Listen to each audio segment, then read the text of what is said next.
అందరికీ నమస్కారం. అలనాటి అమ్మ రుచులకి స్వాగతం. ఈరోజు మనం స్వీట్ చేసుకోబోతున్నాం.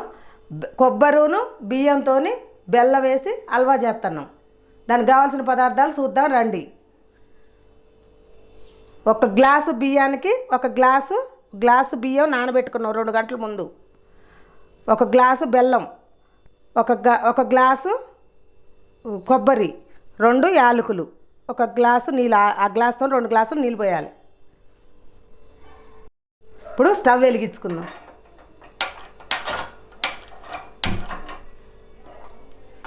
స్టవ్ వెలిగించుకొని గిన్నె పెట్టుకుందాం.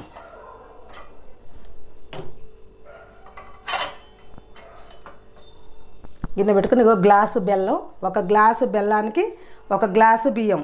గ్లాసు కానీ గిన్నె కానీ ఏదైనా ఒక గ్లాసుకి ఒక గ్లాసు బియ్యానికి ఒక గ్లాసు బెల్లం. బెల్లం వేసుకుందాం. వేసుకొని దీంతో 2 గ్లాసులు నీళ్ళు పోసుకోవాలి.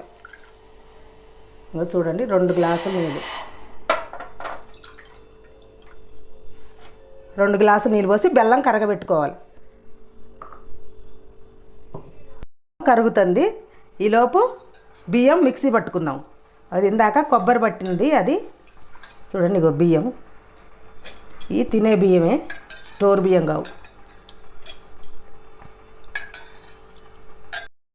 బెల్లం కరిగేలోపు బియ్యం వేసుకున్న ఇందులో ఒక గ్లాసు బియ్యం, 2 యాలకులు, ఒక గ్లాసు కొబ్బరి,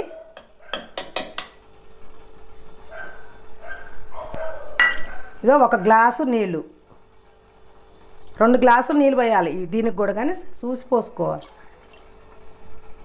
ఒక గ్లాసు ఇప్పుడు పోసా. ఇది బట్టాక మళ్ళీ పోస్తాం. బెల్లం కరిగిపోయింది.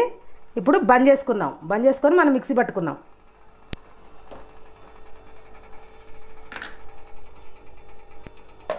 ఇప్పుడు మిక్సీ పట్టుకొని మిక్సీ పట్టుకున్నాం. చూడండి ఇలా పిండి లెక్క ఇలా మెదగాలి. చూడండి మెత్తగా మెదిగింది. బెల్లం కరగబెట్టుకొని పక్కకు పెట్టుకున్నాం. ఇప్పుడు కొబ్బరి బియ్యం దోశ పిండి ఎట్లుందో అట్లా పట్టినాం. పట్టి ఇప్పుడు స్టవ్ వెలిగించుకుందాం. స్టవ్ వెలిగించి కళాయి పెట్టుకుందాం.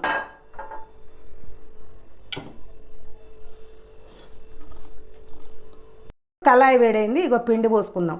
మనం మెత్తగా పట్టుకున్న పిండి ఉంది కదా, ఆ పిండి పోసుకోవాలి.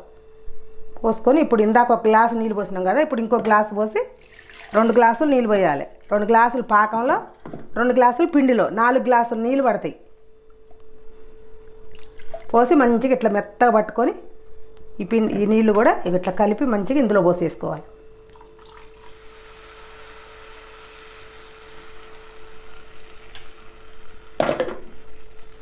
పోసుకొని ఇలా కలుపుకోవాలి మంచిగా.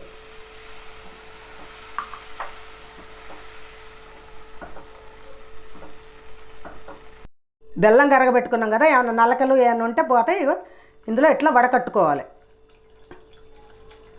మంచిగా. ఇలా నలకలు లేకుండా మంచిగా వడకట్టుకొని ఇందులో పోసుకోవాలి. పోసుకొని మంచిగా చిన్నగా కలుపుకుంటూ ఉండాలి. ఇది మొత్తం ఇలా తిప్పుకోవాలి. మొత్తం గడ్డలు లేకుండా మంచిగా ఇలా తిప్పుకోవాలి.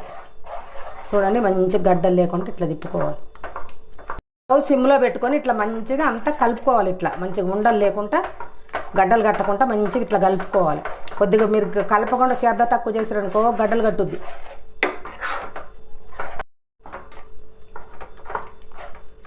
ఇట్లా గడ్డలు కట్టకుండా మంచిగా ఇట్లా కలుపుకోవాలి.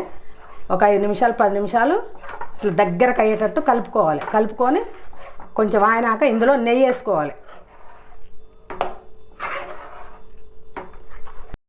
ఇలా తిప్పుకోవాలి. ఇప్పుడు 1 స్పూను నెయ్యి వేసుకుందాం.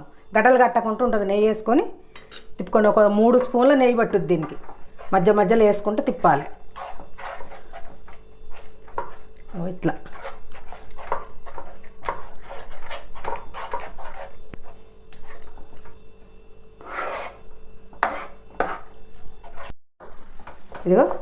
చూడండి ఇలా చేసుకోవాలి మొత్తం. చూడండి నెయ్యి వేసుకున్నాం కదా, మంచిగా అంటుకోకుండా మొత్తం క్లీన్గా వస్తుంది.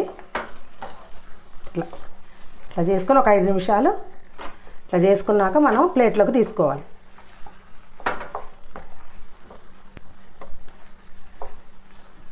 ఇంకా చూడండి అంత మంచిగా దగ్గరకు వచ్చింది. ఇక బంద్ చేసుకుందాం. ఇక ప్లేట్కి నెయ్యి రాసుకోవాలి. ఇట్లా మొత్తం ఇట్లా పైన కూడా మొత్తం నెయ్యి రాసుకున్నాం. ఇప్పుడు ఇది ప్లేట్లో వేసుకుందాం.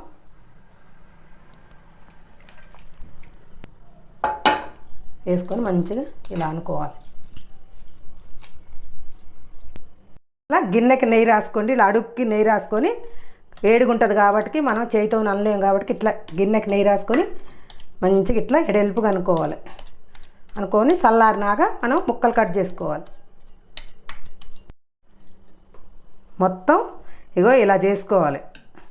చూడండి ఇట్లా చేయితో కూడా కొంచెం చల్లారాక చేయితో కూడా మంచిగా నీట్గా చేసుకోవచ్చు. ఇట్లా చేసుకొని కొంచెం చల్లారాక ముక్కలు కట్ చేసి చూపిస్తా. ఇదిగో చల్లారింది మంచిగా. ఇప్పుడు మనము ప్లేట్లోకి తీసుకొని కట్ చేసుకుందాం. ఇట్లా చుట్టూ ఇట్లా అనుకోండి ఫస్ట్.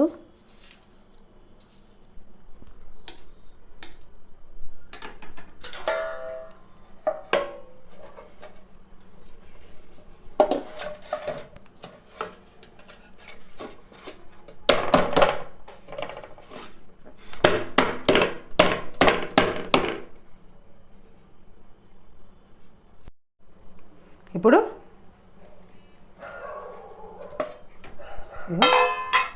ఇలా వచ్చింది. ఇప్పుడు కట్ చేసుకొని తీసుకుందాం ముక్కలు. ఇదిగో చూడండి ఇలా పాంజీలాగా మంచిగా వచ్చినాయి మెత్తగా. ఇగో ఇలా తీసుకొని ఇలా పెట్టుకోవాలి. అన్నీ ఇంతే.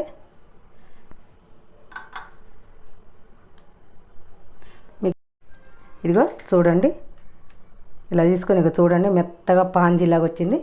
ఇక ఇలా ఇక చూడండి లోపల మంచిగా సాఫ్ట్గా ఉన్నది.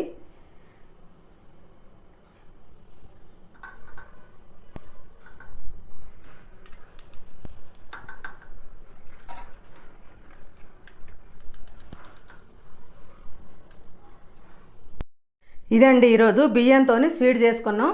చాలా బాగుంది. నేను కూడా టేస్ట్ చేసా. మీరు కూడా చేసుకొని చూడండి. మీకు నచ్చినట్టయితే లైక్ చేయండి, షేర్ చేయండి, సబ్స్క్రైబ్ చేసుకోండి.